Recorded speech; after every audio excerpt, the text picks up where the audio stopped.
Good afternoon. We'll now start. First of all, I'd like to welcome everybody to this pep talk this afternoon. Please mute yourself, but always show your video picture. Sign in your name, your Facebook account, or email address in the chat box. Please include the names of companions attending with you. Use the chat box to ask questions and make comments while the pep talk is on. There will be group pictures at the start and end of the pep talk, so please show your faces in the video. As a reminder, after the pep talk, please take the online learning com evaluation test exercise for mastery of learning and have a perfect score to get a certificate like the one shown here. I have placed the link in the chat box. Another reminder, obtaining 25 OLETE certificates will entitle one mentee to a voucher for a RO Hoson medical consultation, either face-to-face or telemedical. Another request, please type in your feedback in the chat box during the open forum and before we adjourn. Thank you. So let's now have a group picture taking before we start the pep talk proper in 2 minutes. Please turn on your video now.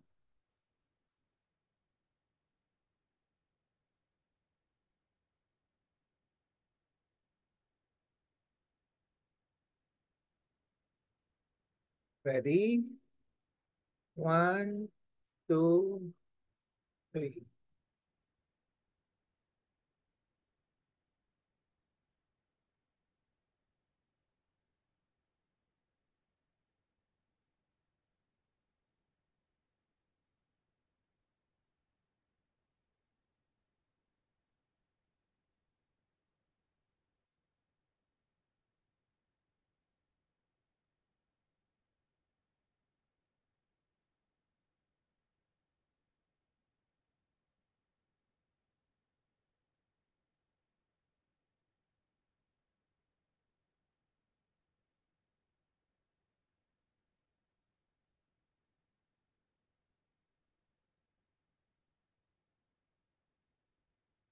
Let's take another shot.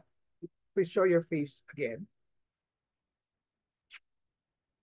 Okay, ready? 1, 2.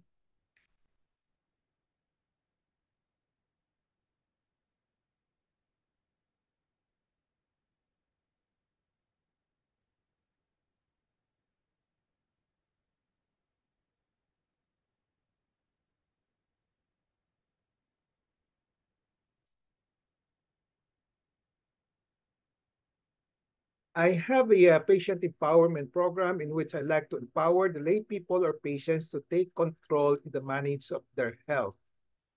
I started the pep talk on May 15, 2021. That was 3 years ago during the COVID-19 pandemic. There are 3 courses in the pep talk. I completed the core course on October 9, 2021, which shows the following contents in the pep talk core course: patient empowerment program, patient management process, rights in patient empowerment, and staying healthy and contented. Then from October 2021 onwards, I've been tackling health disorder. Sample courses are shown here, and health issue courses sample are shown here. May 18 this year marks the start of the year 4. So we're now on our 4th year of the RO Hoson Pep Talk. How long the pep talk will last will depend on our enthusiasm, discipline, and perseverance. My pep talk today is entitled Hyperthyroidism and When to Suspect. The empowerment objective is for the lay people to have an essential understanding on hyperthyroidism, when to suspect as part of their health management. The contents of this pep talk will be the following. What is the thyroid gland? When does one say that the thyroid gland is normal on palpation sa kapa? What are the 3 scenarios or interpreted findings after one palpates the thyroid gland? What is hyperthyroidism? What is the disease process of hyperthyroidism? What are the complications of hyperthyroidism? When does one suspect hyperthyroidism? And what are the diagnostic tests for hyperthyroidism? What are the causes of hyperthyroidism? And what are the basic treatment modalities of hyperthyroidism?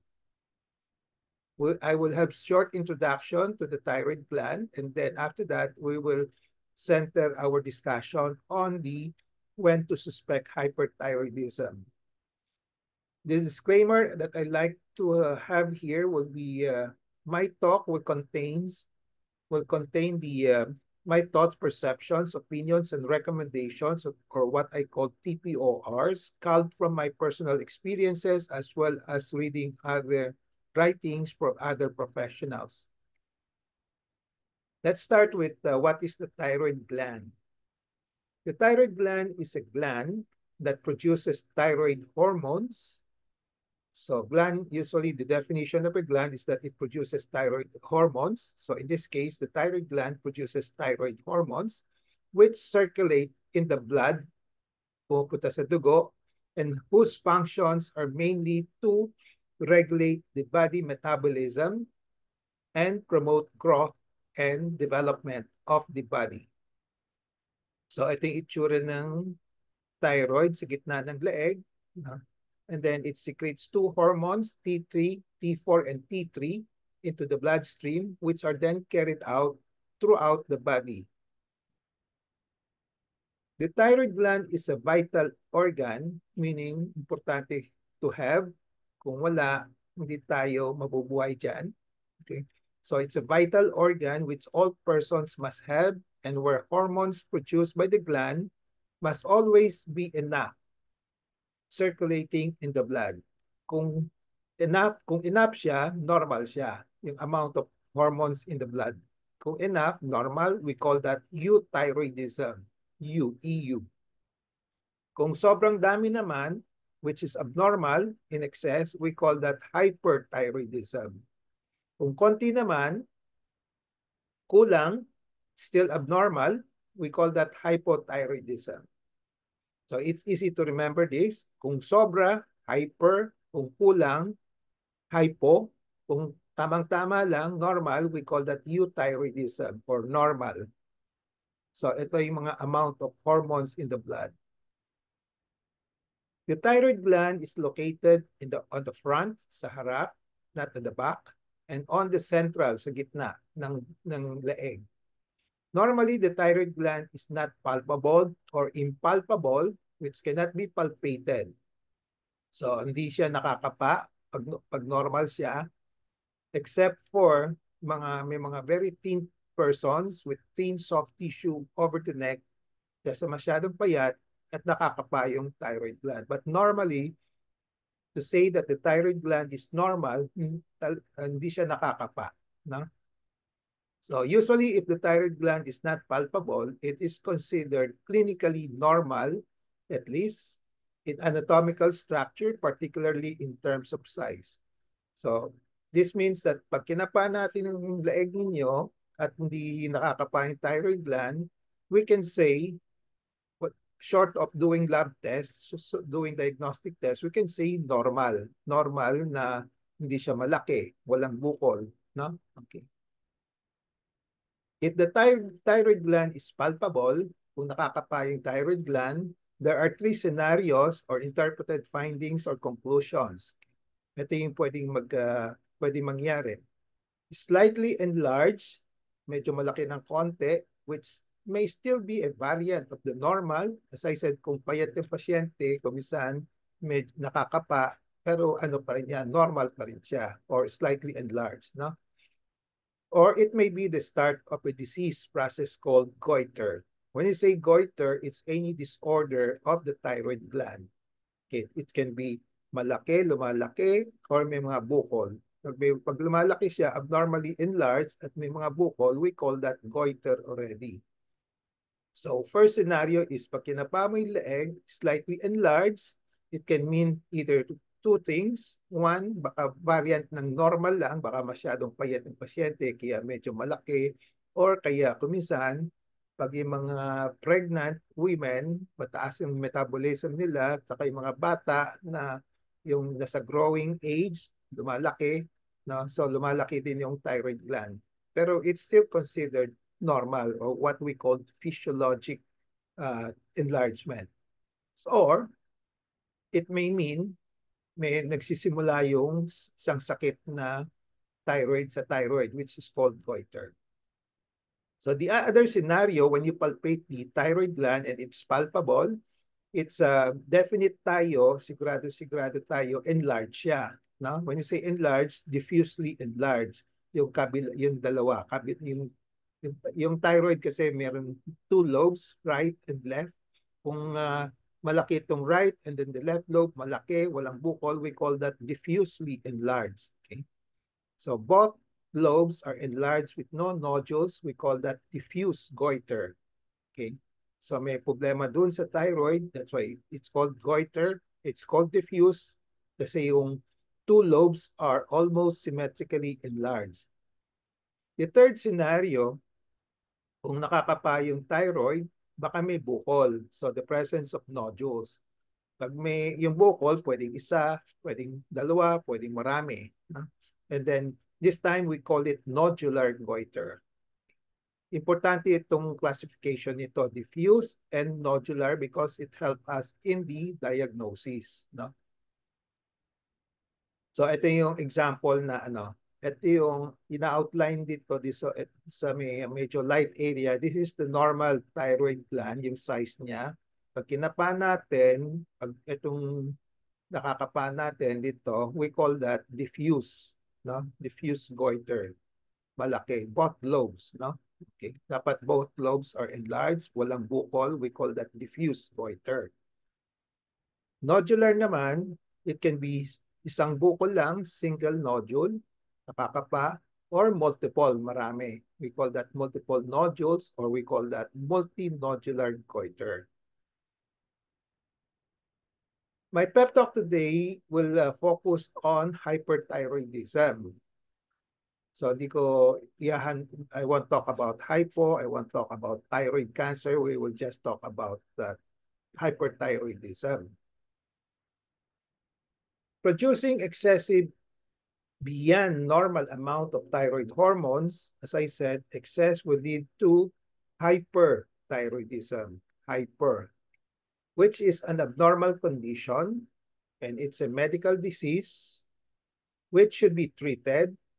Otherwise, kung di na ginamot, it can cause bad effects on the human body, notably on the heart, and worse, the thyroid storm, which is a deadly complication. Ito yung pinaka-worst na complication ng hyperthyroidism, thyroid storm. Okay?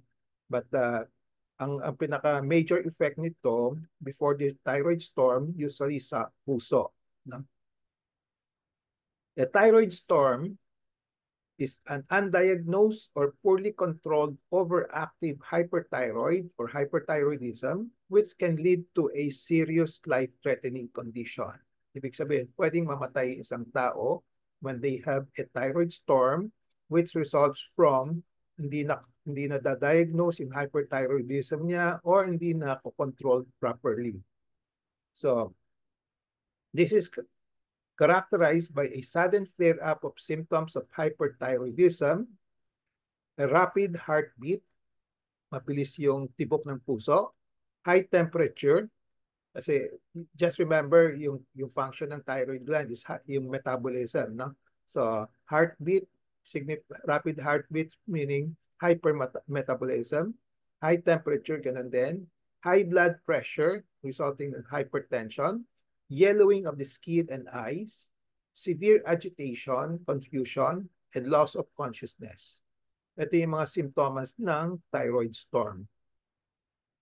If a thyroid storm does not develop naman, this is not very common, but if it does not develop, mas okay siya. So untreated hyperthyroidism can cause serious health problems. No? So kung di siya nag-thyroid storm, meron pa rin problema. Okay. So number one, irregular heartbeat. As I said kanina, ang main effect ng hyperthyroidism will be the heart. Irregular heartbeat that can lead to blood clots, stroke, heart failure, and other heart-related problems. And these are the most serious complications of hyperthyroidism is on the heart. Then an eye disease, which is called Graves' ophthalmopathy, ito yung medical term namin, Graves' ophthalmopathy, na lumuluwa ang mata, thinning of the bones, osteoporosis, and muscle problems. And then there'll be problems in menstrual cycle like amenorrhea, kumisan sobrang mens naman, saka fertility issue, hindi siya nakakabuntis. Okay? So what are the symptoms of hyperthyroidism? It varies from person to person depending on the degree of hyperthyroidism. So, but some of the symptoms are listed down here. Weight loss despite increased appetite, kain ng kain, pero despite that, pumapayat. Rapid or irregular heartbeat, kamisan may palpitations, nararamdaman as palpitations, nervousness, irritability, trouble sleeping, and fatigue, palaging hyper, shaky hands, nanginginig yung kamay, muscle weakness, sweating or trouble tolerating heat, hindi na kaya yung konting init lang, hindi na kaya. No? Then frequent bowel movement that will result to diarrhea, and then, of course, enlargement of the neck, which is called goiter, and which is usually diffuse goiter. Diffuse goiter ang tawag dito. No? So, ito yung just an illustration of hyperthyroidism symptoms. So, there's an increased level of thyroid hormones in the blood. Yan ang basic problem. So, these are the symptoms. No? Weight loss, increased appetite, increased body temperature, heat intolerance, sensitivity to heat, and then tachycardia, mabilis ang puso, palpitations, arrhythmia, irregular heartbeats, then hypertension, then diarrhea, pwede mangyari, then anxiety, nervousness, irritability, insomnia, and tremors, nanginginig ang kamay, then sweating, then hair growth, fine and soft hair, and then sa nail, meron din mga problema sa nails, but these are not very evident. Ito yung pinaka-common, weight loss, tachycardia. No? Now, to differentiate, just to give you an idea, yung kabaliktaran ng hyper is hypo.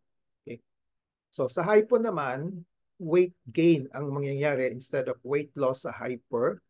Then appetite naman sa hypo is decreased appetite. Sa hyper is increased. Heat intolerance for hyper. Dito naman, cold intolerance for hypo.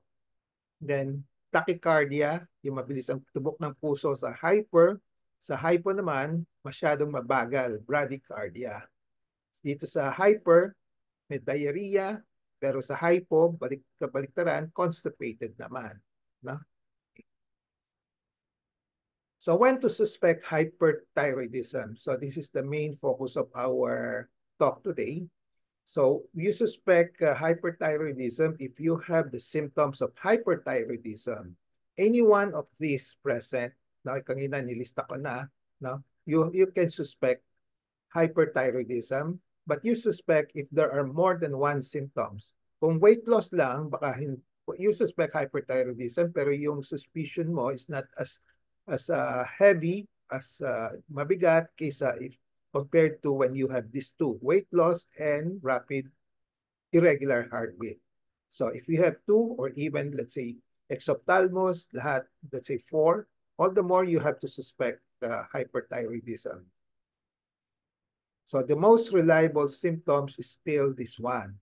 Pag may nakita kayong diffuse goiter, diffuse, tapos meron etong any one of these, may weight loss, irregular heartbeat, but usually ang pinaka-reliable dito is still after the enlargement of the goiter, yung heartbeat tinitingnan. No? Okay.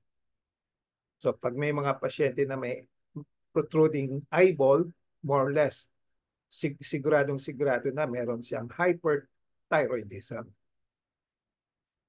So when to suspect hyperthyroidism? Okay. This is a specific type of hyperthyroidism that is caused by an autoimmune disease. We call it Graves' disease. So typically, there is an associated eye sign or tinatawag na exophthalmos, the bulging eyes, together with the diffuse goiter and other symptoms of hyperthyroidism. But not all patients with hyperthyroidism may bulging eye signs. In the earlier stages, may diffuse goiter lang, plus tachycardia, plus weight loss, wala pang eye signs. But if left untreated, hindi pa ginagamot, na baka in the future, after a while, magdi-develop na yung protruding eyeballs. No? So this is what we call exophthalmos. And once we have this, we just call it Graves' disease. This is a name of a doctor who was able to identify this particular kind of a disease. So to have a more definite or more certain diagnosis of hyperthyroidism, after suspecting based on signs and symptoms, so based on signs and symptoms, pwede ka na maghinala ng hyperthyroidism. Pero kuminsan, sigurado ka, kuminsan hindi pa rin sigurado. So you have to do laboratory tests. So laboratory tests on the levels of the amount of thyroid hormones. No? Hindi yung walang pinag-uusapan na bukol na cancer. No? So when you have hyperthyroidism, we try to determine the amount of thyroid hormones in the blood. Ito yung, as I said, ito yung dalawang thyroid hormones that we usually the thyroid gland produces. We call that T4 and T3. So T4, the medical term there is thyroxine or F3T4. Usually, I think FT4 ang ini-examine.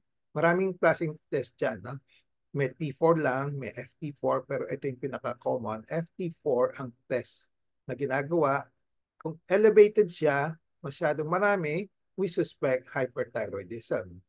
Ganon din si T3, triiodothyronine, FT3, it's usually elevated in hyperthyroidism.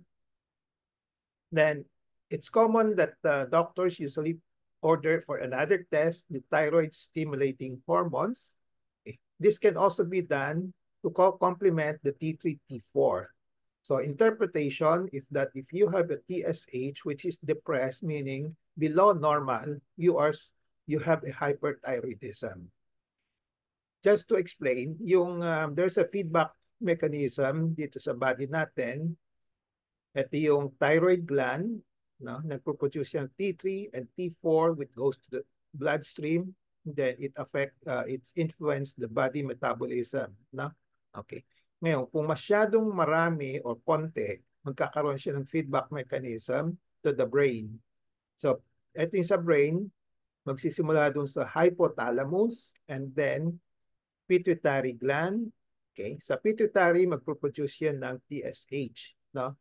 Kumisan, yung TRH is thyroid releasing hormones yon, no? Ito, thyroid stimulating hormones. No? So, usually, ito yung mina-measure. Kung masyadong mataas ito, bababa ito. Kaya depressed, normal, usually below normal ang TSH. So that's a sign of hyperthyroidism.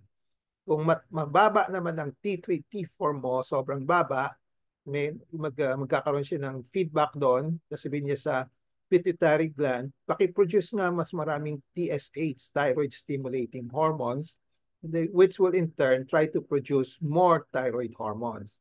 Yeah, in hypothyroidism, baliktad naman. Ito, tataas. Tataas ang value nito.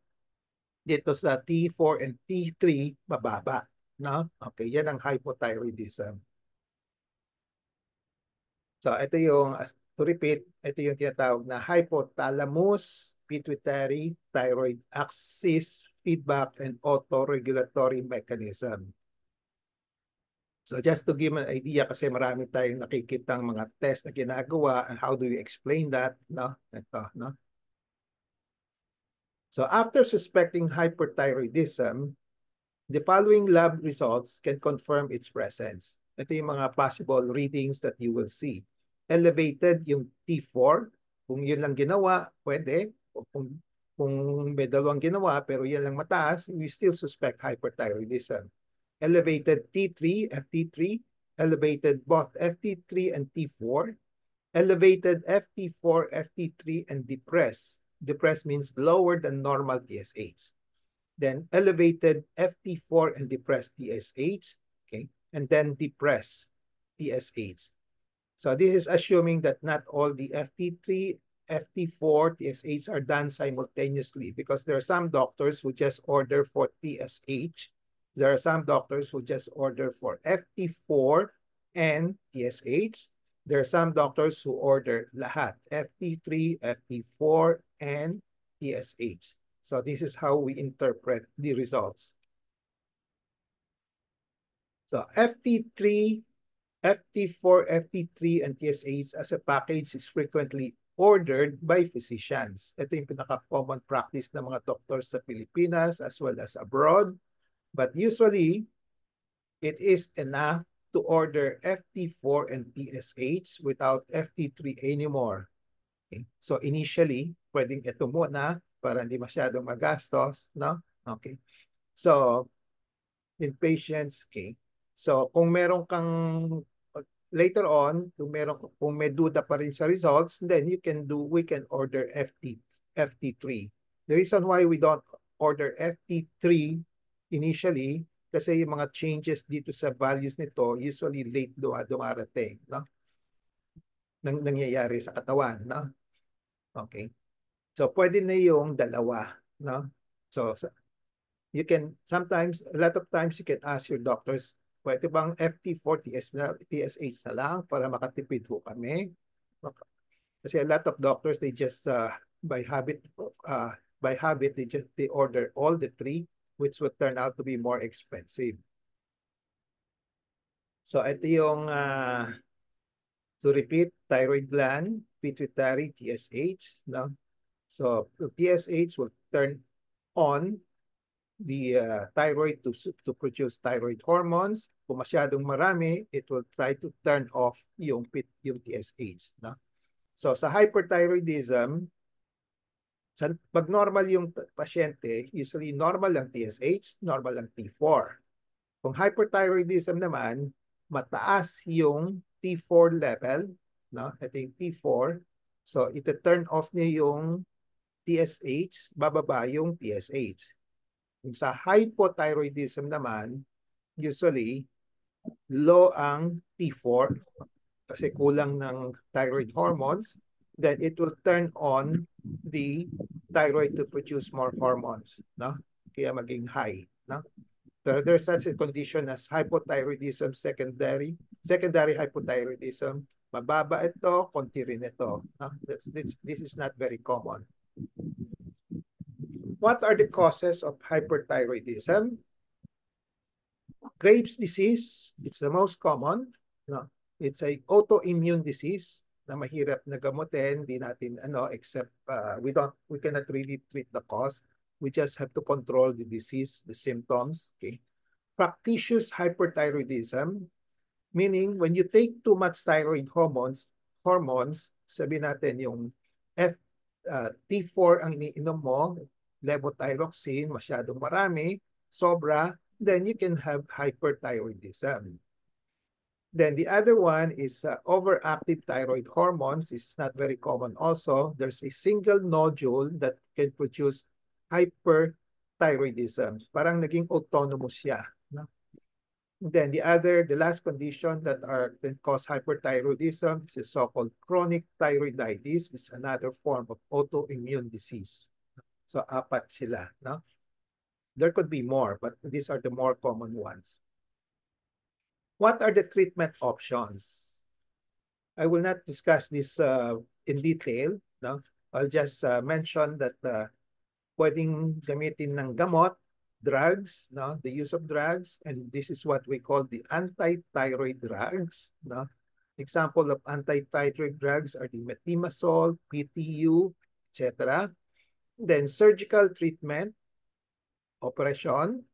The operation is basically to reduce the size of the thyroid gland. As I said kanina, malaki yung thyroid gland, so babawasan lang so that the amount of thyroid tissues left behind after surgery will be producing adequate amount of thyroid tissue. Yung tamang katamtaman lang o tamang amount lang. Okay? Then the other commonly used treatment is radioactive iodine therapy. This is using radiation. No? This is to burn the thyroid gland. Susunugin naman. No? Sa surgery, thyroid, babawasan. Sa radioactive iodine, susunugin. Dito sa medicine, you just use, iko-contra mo lang yung mga steps, yung mga processes that will involve the production of thyroid hormones. No? Okay, tatlo. Medical, surgical, radioactive iodine. As I said, I will not discuss this today. Or you can ask me questions later on. But for this presentation, I won't go into the details. Summary: when to suspect hyperthyroidism. So ang basis there, meron kang symptoms of hyperthyroidism, particularly, marami kasi symptoms, just focus on sudden weight loss, palpitations, and enlarged thyroid gland. Ito yung pinaka-common. No? So, pag enlarged thyroid gland, we start suspecting, pero kung may palpitation ka, mag-suspect ka ng thyroidism, hyperthyroidism. Kung may sudden weight loss, all the more you suspect hyperthyroidism. Now, aside from the symptoms, you have the signs. When I say signs, yung based on physical examination, you have signs of hyperthyroidism, particularly diffuse goiter, and then increased pulse rate. Check mo yung pulse rate mo. So if you want to confirm the suspicion for hyperthyroidism, you do the lab test. Then the results will to say that you really have hyperthyroidism. On the lab test, you have elevated. Sobrang taas o mataas, abnormally mataas yung FT4 and depressed TSH. So this is a slide that I would suggest that you try to remember because it sums up the content of my lecture. So summary and takeaway, I've discussed all these topics. So takeaway in relation to the patient empowerment, be always in touch with reliable medical information on hyperthyroidism and when to suspect. Knowledge is power. It gives power used to forecast of patient empowerment, kaalaman, kakayanan, karapatan, kapangyarihan, and to gain greater control over decisions and make better decisions on hyperthyroidism when to suspect as part of your health management. This ends my pep talk today, hyperthyroidism, when to suspect. I hope I have empowered you to have an essential understanding on hyperthyroidism for today, when to suspect lang as part of your health management. So before we go to the question and answer portion, reminder, please take the Olete. I have placed the link in the chat box and try to get the perfect score to get a certificate like this so that once you accumulated 25 Olete certificates, this will entitle you to a voucher for a R.O. Hoson medical consultation, either face-to-face or telemedical. And another last request would be, please type in your feedback in the chat box during the open forum and before we adjourn. So let's now have a group picture taking. Before we start the question and answer and interactions, please turn on your video now.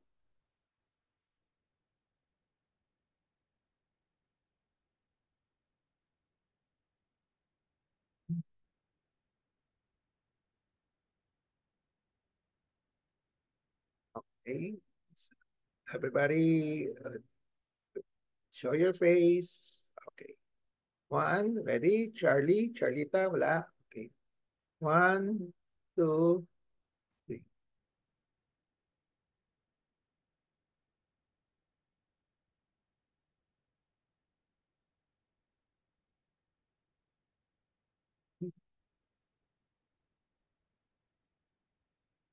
Okay. So we still have 20 minutes for the open forum. So the floor is now open for questions, comments, suggestions, free consultation. Anybody?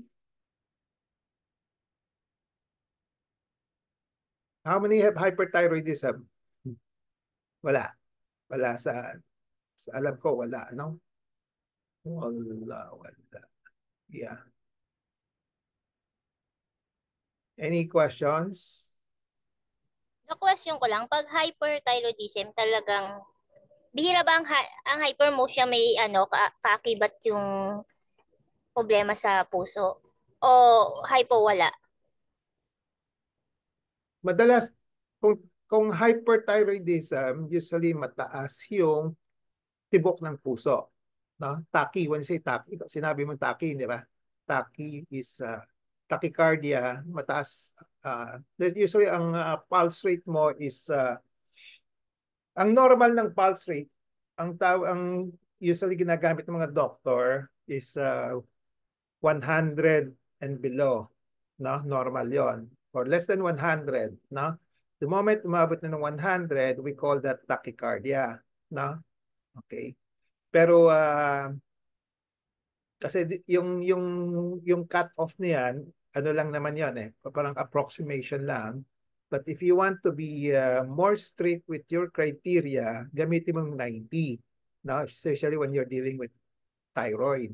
Kung more than 90 per minute yung tibok ng puso mo, pagkatapos yung thyroid mo as malaki, walang bukol malaki lang siya, diffuse, then you suspect uh, hyperthyroidism na. Okay? So, ang degree of certainty dyan, kung meron kang diffuse goiter, tapos meron kang tachycardia, it's probably mga at least 80 to 90% certain ka na. No? Ngayon, kung meron kang sudden weight loss, no? Pwede pang tumaas yung suspecha mo. Sabihin natin 90 na, no? May sudden weight loss ka, no? Ngayon, kung meron kang eye sign, may kasamang eye sign, pang-apat na findings, lumuluwa yung mata mo, no? So, the diagnosis of the hyperthyroidism, short of laboratory test, just by looking at the patient, just by examining, you can as high as 95% na yung degree of certainty mo. Na? Okay. Kung sa hypo, pwedeng malaki rin yung leeg, no? Yung goiter, pero usually hindi siya uh, mababa. When you say bradycardia is below 60 naman. No? Okay. Below 60. Yung mga symptoms ng hypothyroidism, medyo non-specific siya compared to hyper. Hyper, sa tingin, sa examination lang ng pasyente, because of the symptoms that I mentioned, which can create a pattern, mas madali mag-diagnose even without laboratory test. No? Pero kung sa hypo, mas mahirap kasi very non-specific siya. No? Okay.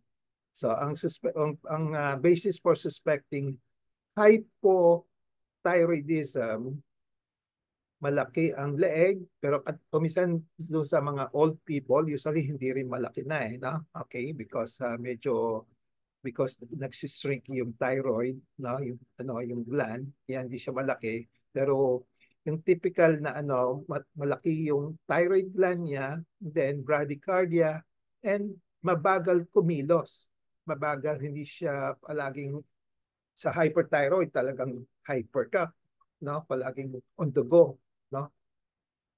Okay? Okay? Cut? Okay.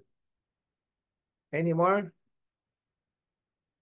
Last na lang po, Dok. Pag total thyroidectomy ka, TSH na lang po ang tinitest. Pag total thyroidectomy ka,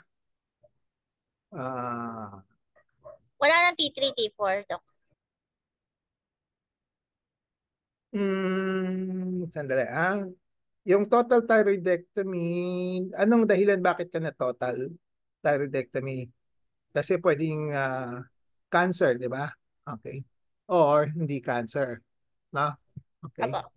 So, pero ang ibig sabihin ng total thyroidectomy, natanggal na lahat, na yung ano ka. So, so kulang ka na ng thyroid hormones, di ba? Okay. Kulang ka ng thyroid hormones which you need to replace, no? So by giving levothyroxine, thyroid hormones, no? So pag monitor niyan, pwedeng TSH na lang, no? Pero kung minsan yung TSH, from my experience, maraming errors, no? Okay, maraming mali. Kaya kino-complement ko ng FT4. FT4 and TSH, no?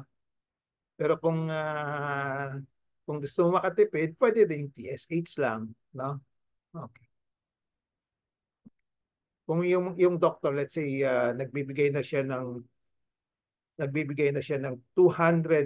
tablets, 200 microgram per day sa iyo, tapos yung TSH mo is mataas pa rin, no? So magdududa na siya, baka may mali yung TSH mo.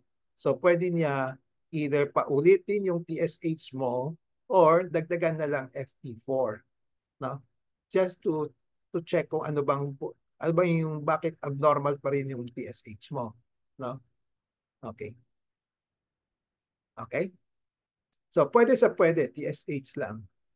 Magkano yung TSH? Alam mo ba? Yung huli pong pinagawa niyo sa akin, ano?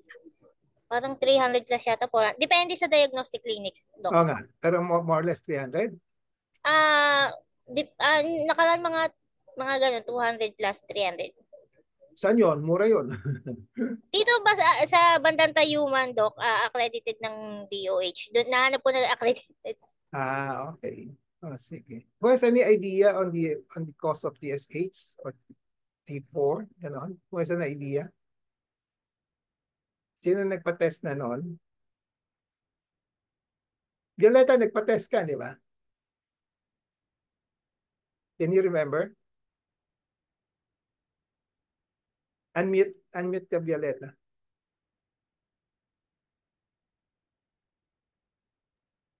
Doc, yun sa akin kasi under MaxiCare ako, so libre po siya. Pero hindi mo alam kung magkano. Wala pong charge. Kasi ano, ang MaxiCare kasi Doc is, pwede ka pumunta sa primary care niya. So lahat ng test na available doon, pwede mong i-avail ng libre. Kaya nga, hindi. Pero siyempre, Hindi po po. babayaran Hindi, din yung MaxiCare yun, di ba? Pero hindi may, po Doc. Hindi siya kasali sa MBL. As in, libre nilang binibigay, hindi kasali sa HMO. Walang kaltas sa HMO.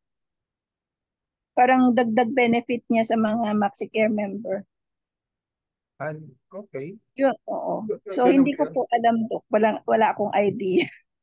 May charging yan sigurado yan. Hindi mo na napansin. Na? Okay. Hindi, Doc. Kasi yun, pag na-charge po siya sa MBL, makikita ko po sa online account ko. So, Anong yun po MBL? yung Anong MBL? member benefit limit. Di ba pag may HMO ka, may member limit ka kung magkano, kung Oo. 100,000, 200,000, ganon. Oo. So, yung bagong program kasi ng MaxiCare, Doc, is pag member ka, lahat nagtayo kasi sila ng mga primary care clinic Oo. throughout the country. So, lahat ng member, if pag mag-avail ka ng test na meron sa kanila doon sa primary care clinic, hindi nila ikakaltas sa member limit mo. So, binibigay nila as in libre talaga. So, wala akong idea kung magkano siya. I hope you're correct. Okay, okay yun. Kung libre sa MaxiCare. Opo, kaya marami ako natipid. Okay. Thank you. Any other questions? Hello po, Doc. Okay, Ellen, okay. Doc, may tatanong lang po ako. Okay. Bawal po ba magbuhat po ng mabibigat po yung mga may goiter? Strictly speaking, hindi. Pero kung di mo na kaya because hypothyroid ka, medyo mahina ka, siyempre, huwag ka magbubuhat mabigat. But in the first place, hindi mo rin kakayanin, di ba? Kasi or kung hyperthyroid ka, yung extreme na lang, pero pag ordinary na hyperthyroid, pwede pa rin, medyo malakas ka pa rin. Okay. So hindi, as a rule, hindi siya bawal. No? Opo. So, Basta kung anong bubuhatin mo, yung kaya mo lang. Regardless of other of your kung anong medical disease mo. Kahit na may Opo, breast Doc. cancer, kahit na may breast cancer, thyroid cancer, no? Ang tatanong palagi may tanong sa akin, bawal ba magbuhat mabigat yung pasyente? Bawal ba magtrabaho? So, hindi. Pwedeng mas maganda ka magtatrabaho nga just to para malibang-libang ka, no? Okay. Kaysa wala kang ginagawa, mag-iisip-isip ka, no? So, pwede. Opo. Do it only pag yung kaya mo lang katawan mo, no? Oh, thank you po, Doc. Doc, pwede po isa pa po? Sure. Kasi marami. Pwede din po ba, Doc, may posibilidad din po ba na isa sa sintomas po ng, halimbawa may goiter po yung, minsan po yung pagka kumakain po, may time po na para ka pong nabibilaukan, parang ang hirap po lumunok. Pwede, kung especially malaki na yung goiter mo. Yung malaki. Okay. Opo. Malaki, parang sinasakal ka na, di ba? Pero kung yung maliit lang, parang let's say butil ng mais, ganun lang, o kaya isang parang sinikwelas, usually, basta hindi siya cancer, hindi usually wala siyang nararamdaman, no? Okay. Kadalasan kasi kahit na yung mga sitwasyon na maliit lang, no, na dapat wala nang nararamdaman, pero kadalasan may sasabihin ng mga pasyente, ay nasasakal ako, no? Opo. Pag sinasabi ng ganon, it's more of psychological na kasi alam nila may bukol dyan sa leeg. So nafe-feel nila, ay parang nasasakal ako. Pero kung kakapain mo, strictly speaking, hindi siya nasasakal, no? Psychological na lang yan, di ba? Pag meron tayong bukol sa leeg, matatakot na tayo, may marami tayong nararamdaman. Hindi po, Doc. Halimbawa po, wala pong bukol, tapos ganun po minsan po yung nararamdaman. Kung walang bukol, sigurado kung walang bukol, baka ibang dahilan, no? Hindi dahil doon sa goiter, no? Okay. So, yung nahihirinan, pwedeng maraming possible causes noon. Minsan, stress. Number 2, yung coordination ng muscles sa pag-swallow, no? Okay. Number 3 could be other causes. Baka yung mga sa esophagus mo, baka may bukol doon sa ilalim. Hindi sa thyroid, no? Baka sa esophagus mo, no? Ano? Okay. So pwede. Thank you po, Doc. Pero kung walang bukol sa thyroid, hindi natin ina-attribute doon sa thyroid, na? Okay. Opo, maraming salamat po, Doc. We have to look for other causes, na? Okay. Thank you po. Thank you for your questions, no? Thank you po. Any other questions, comments? Based on your experience, how many have T3, T4 test already? The TSH? Ako, Doc. Okay. Sino pa? Si Perla, si Kat. Sino pa? Okay. Jeng, meron ka na, di ba? So, si Jeng. Okay. Can you share with us your experience with the test?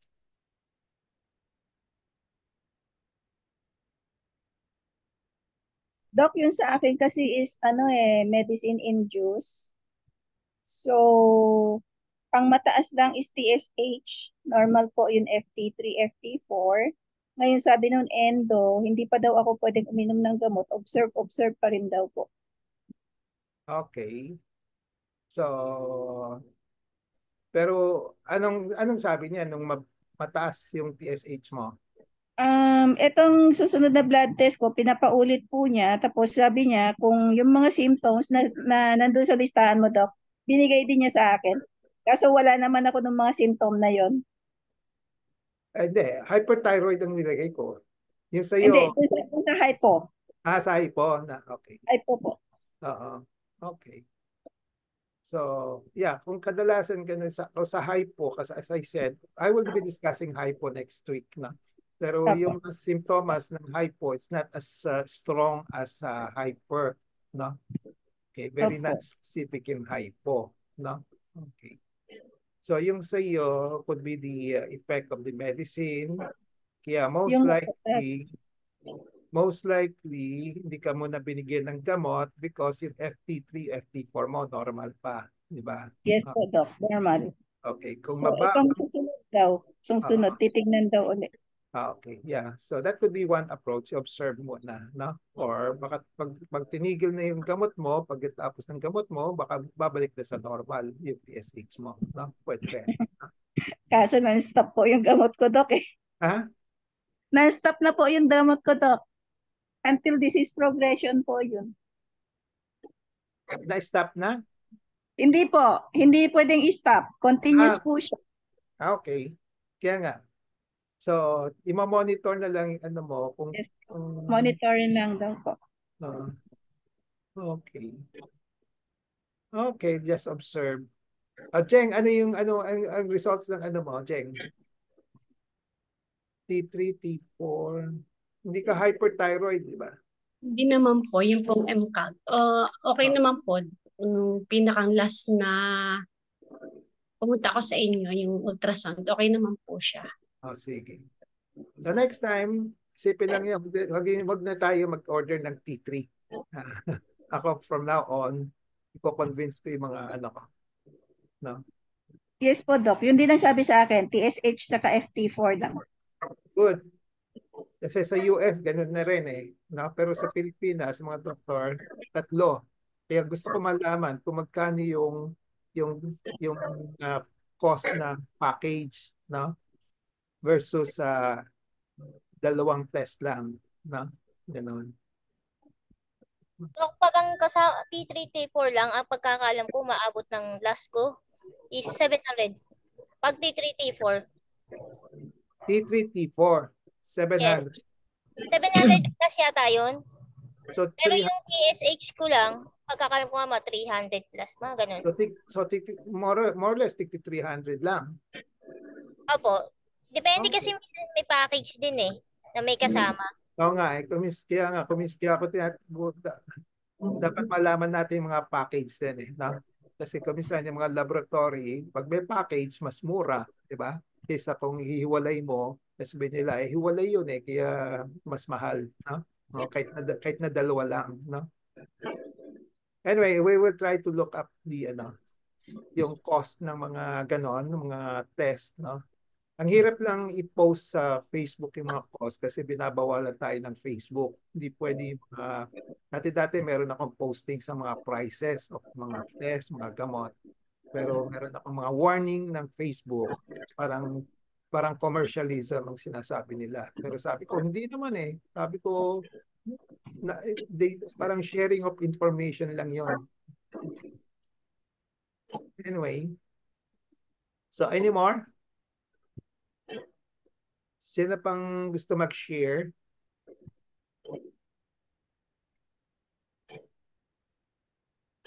So yung hyperthyroidism, okay, ito yung common observation ko. May mga pasyente na sudden weight loss. Biglang payat. Marami diyan, di ba? Marami tayong naririnig. Anong unang iisipin nila? Nagre-reduce. The diet. Hindi, kung walang diet. Sige, kung walang diet. May tissue, Doc, lalo na pag malalaking mata.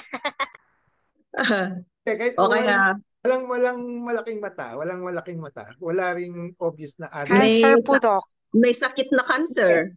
Yun. Doc, nangangayat lang. Diabetes. Okay. Mataas ang blood sugar. Okay. So anong survey. Anong naririnig natin? Yung mga May tao. cancer.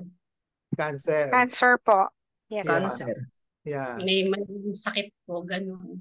Yan ang experience ko, yung mga unang pumapasok sa kanilang isipan, ay baka may cancer ako. Di ba? Yan ang una. No? Of course, from the doctor's point of view, ang iniisip naman nila, baka hyperthyroid or diabetes. Di ba? Okay. So, So pag pumayat kayo pero wala kayong ibang nakikitang sakit, walang malaking leeg, walang malaking mata, no? Anong gagawin natin? So tingnan na lang ninyo, i-check niyo yung pulse rate ninyo. Unang isipin niyo thyroid muna, no? Check niyo yung pulse rate ninyo, i-check niyo yung goiter ninyo kung malaki o hindi, no? Kung normal naman, then pakinggan yung katawan ninyo. Kung may mga bukol-bukol kayo for you to suspect cancer. Kung wala naman, baka non-specific lang, baka stress lang yan, no? Okay. Kadalasan stress lang yan, baka may change of environment, no? Bigla kayong payat. Then after nag-change kayong environment, nag-improve yun, usually bumabalik naman yan no? Yung weight ninyo, no? Okay. Tama ba? Yung unang impulse ng is cancer palagi ngayon di ba? Pag sudden weight loss, baka may cancer na, di ba? Yes, doctor. Okay. So anyway, I'm just sharing with you my experience with patients, no? Pag pumunta sa akin, nangangayayat ako, ganun, baka may cancer na ako. Nung in-exam ko, wala naman, no? Okay. So ini-examine ko na yung thyroid niya, pero kung kadalasan, wala rin problema sa thyroid. So, non-specific siya. Basta kahit na pumapayat siya, malakas naman siya, sabihin ko, observe mo na lang. Observe mo na yung sarili mo, no? Okay. Okay. Any more questions? May 5 minutes pa tayo. Wala na? Okay, so if there are no more questions, we'll call it today. Ang next week we'll have yung the other one, the hypothyroidism naman. Hypo, no? Ang pag-usapan natin. Then the week after, we'll be talking about thyroid cancer, how to suspect thyroid cancer, no? Okay? So if there are no more questions, we'll call it a day. Thank you, Doc. So we see each Thank other. you po, Doc. Bye-bye. Thank you, doctor. Thank you. Thank you. Bye-bye. Bye Thank you po. po, Doc. Thank you Bye-bye. po.